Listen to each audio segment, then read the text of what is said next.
গহপুৰৰ ব্ৰহ্মাজান দৰিয়া ঘাটত এই মুহূৰ্তত মাথাউৰি ছিঙিছে ব্ৰহ্মাজান নৈ আৰু ভয়ংকৰ পৰিস্থিতিৰ এক উদ্ভৱ হৈছে। মোৰ সহযোগীয়ে দেখাব এয়া সন্মুখত বৃহৎ অংশ মাথাউৰি ভাঙিছে আৰু যাৰ ফলত এতিয়া প্লাবিত হৈ পৰিছে দৰিয়াঘাট অঞ্চল, মহেন্দ্ৰপুৰ অঞ্চল আৰু বিশেষকৈ দৰিয়াঘাটত এই মাথাউৰি ভঙাৰ ফলত এতিয়া ৰাইজৰ এক প্ৰকাৰ ৰাইজ দিশহাৰা হৈ পৰিছে। তেওঁলোকে কি কৰিব উপায় বিচাৰি আছে যে দুই পাৰ ৰাইজ আবদ্ধ হৈ গ'ল, ইটো পাৰ ৰাইজ ইটো পাৰে থাকিলে, এইটো পাৰ ৰাইজ এইটো পাৰে থাকিলে আৰু যাৰ ফলত এতিয়া বৃহৎ অংশ সহায় লৈ যোৱাৰ ফলত সম্পূৰ্ণ মানুহৰ ঘৰত পানী সোমাইছে, প্লাবিত হৈ পৰিছে।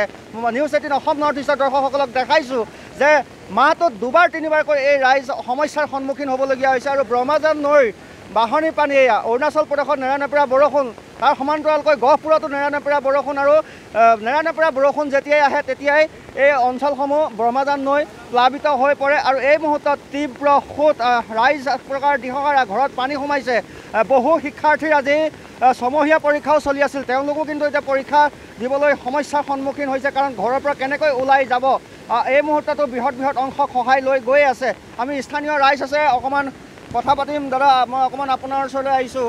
হয়, কিমান সময়ত মাথাউৰি ভাঙিল আৰু কেনেকুৱা এক পৰিস্থিতিৰ সৃষ্টি হৈছে? এতিয়া 5টামান বজাত, ৰাতিপুৱা 5টামান বজাতে মাথাউৰি ছিঙিলে। এতিয়া মানুহ ইফালৰ পৰা সিফালে যাব পৰা নাই, সেইটো কাৰণে মানে একদম বিৰাট ডাঙৰ পানী হৈ আছে, বানপানী। আচলতে কিহৰ কাৰণে মাথাউৰিটো ভাঙিল বুলি ভাবে আপোনালোকে? নৈ পানী বঢ়াৰ কাৰণে অতিপাত বেছিকৈ বাঢ়ি গৈছে। আৰু আপোনালোকৰ এই সমস্যা কিন্তু এদিনীয়া বা আজিৰ নহয়, প্ৰতি বছৰে একে সমস্যা। প্ৰতি বছৰে একে সমস্যা, প্ৰতি বছৰে একে সমস্যা। ঘৰ দুৱাৰ এফালৰ পৰা শেষ হৈ যায়। একফালৰ পৰা ঘৰ দুৱাৰ ভাঙি দিছে, তাৰপৰা ভটিয়াৰ ফালে নদীখন মানে পানী যাব নোৱাৰা হৈছে, ঠেক। সেইকাৰণে সমস্যাটো হৈছে বেছিকৈ। নদীখন সৰু হৈছে। বাৰে প্ৰতি বছৰে আপোনালোকৰ এই পানী হয়, আপোনালোকে বিভাগক, জলসম্পদ বিভাগক জনাই নাই যে আপোনালোকে এইখিনি ব্যৱস্থা কৰি দিয়ক, কাৰণ নাইবা আপোনালোকে প্ৰতি বছৰে এনেকুৱা সমস্যাই ভোগে, জনাই নাই? এতিয়া এই বাৰিষা ছিজনত গৈ ৰাইজে জনায়, তাৰপাছত খৰালি আহিলে পাহৰি যায় চবেই। বিভাগেও পাহৰে, ৰাইজেও পাহৰি যায়।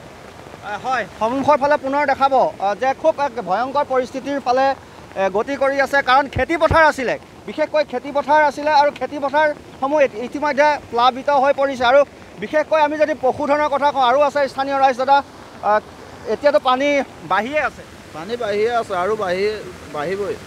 কিমান এতিয়া সমস্যাৰ সন্মুখীন হ'ব লাগিব? সমস্যা মানে ইপাৰ মানুহে সিফাললৈ যাব নোৱাৰে আৰু আপোনাৰ পৰীক্ষা থকা পৰীক্ষাৰ্থীসকল যাব নোৱাৰে আৰু তাৰ সমান্তৰালকৈ পশুধন, খেতি বাতি সকলো চেছ।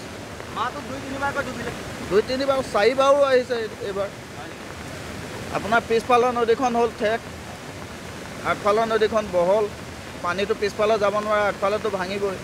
হয়, বহুখিনি সমস্যা। নদীখন ব্ৰহ্মাজান যিখন পাহাৰীয়া নৈ, তেওঁলোকে যথেষ্ট ঠেক বুলি কৈছে, সেইবাবে পানী উফন্দি উঠে আৰু পানী উফন্দি উঠিলেই এনেদৰে মাথাউৰি ভাঙে। আৰু এয়া তেওঁলোকৰ নতুন সমস্যা নহয়, প্ৰতি বছৰে তেওঁলোকৰ এয়া সমস্যা। কিন্তু যি জলসম্পদ বিভাগ আছে, বিয়াগুম জলসম্পদ বিভাগ বা যি গহপুৰৰ যি বৰমূৰীয়াসকল আছে, তেওঁলোকে এই ব্ৰহ্মাজান নৈখন কিন্তু সুপৰিকল্পিতভাৱে ব্যৱস্থা কৰি নিদিয়ে, যাৰ পৰিণতি ভোগ কৰে এইসকল জনতাই। কাৰণ পানী আহিলে সকলোবিলাক শেষ হৈ যায়। গতিকে ইয়াৰ স্থানীয় ৰাইজে কৈছে যে খৰালি সকলোৱে পাহৰি থাকে, যেতিয়া বাৰিষা আহে তেতিয়া কিন্তু সকলোৱে, এতিয়া মাথাউৰি ভাঙিছে, কিছু সময়ৰ পাছত ইয়াত তৎপৰতা অৱলম্বন কৰিব, কিন্তু পূৰ্বতে এই অঞ্চলসমূহ কিয় ভালদৰে বনাই দিয়া নাই, সেয়াও কিন্তু ৰাইজে প্ৰশ্ন তুলিছে। গতিকে তীব্ৰ ঢৌ, মোৰ সহযোগীয়ে দেখাই আছে, এক আচলতে ভয়ংকৰ দিশৰ ফালে গতি কৰিছে। ইয়াৰ ব্ৰহ্মাজান নৈৰ বাঢ়নী পানীয়ে এনেদৰে এতিয়া বিস্তীৰ্ণ এলেকা প্লাবিত কৰি তোলা পৰিলক্ষিত হৈছে। আৰু আমি নিউজ 18 অসম নৰ্থ ইষ্টৰ দৰ্শকসকলক গহপুৰৰ ব্ৰহ্মাজান এই দৰিয়াঘাটৰ মাথাউৰি ছিঙা অঞ্চলৰ পৰা আমি দেখুৱাবলৈ চেষ্টা কৰিলোঁ। ৰাইজ আচলতে এতিয়া অতিশয়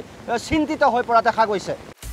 আপুনি বিচৰা বাতৰি পাব কেৱল নিউজ 18 এপত। নিউজ 18 এপ ডাউনলোড কৰিবলৈ স্কেন কৰক এই QR কোড। গুগল প্লে ষ্টৰতো পাব এই নিউজ 18 এপ।